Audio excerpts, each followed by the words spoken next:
Usa ka OFW ang naghatod og good vibes sa unang adlaw sa Misa de Gallo sa Cagayan de Oro City.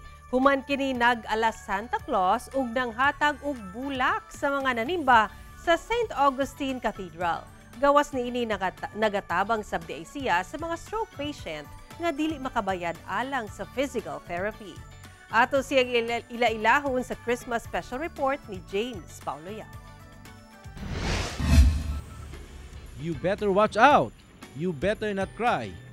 Better not pout because Santa Claus has come to town. Good vibes ang dala niining usa ka lalaki sa Cagayan de Oro City. Human, siya nagsuot og Santa Claus outfit atol sa unang adlaw sa Misa de Gallo. Gawas ni ana nang hatag pa kini og bulak sa mga nanay, mama o mga babaeng nanimba sa St. Augustine Cathedral.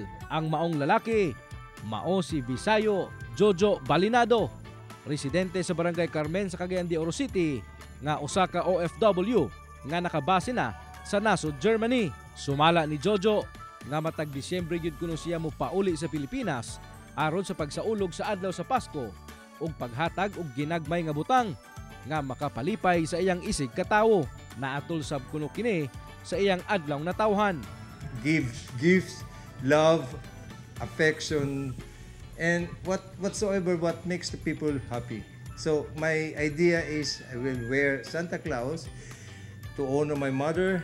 I give every woman, lolas, a flower, and it was a very nice feeling. But wait, there's more.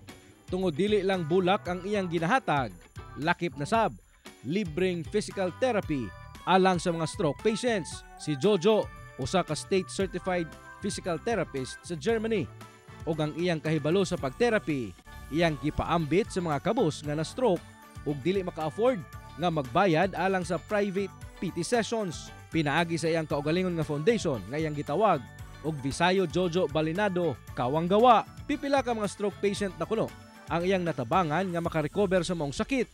Nahimo nga inspirasyon ni Jojo ang kahimtang sa iyang inahan na nagsakit sab kaniadto. 2005 when my mother died, and I wasn't able to help her.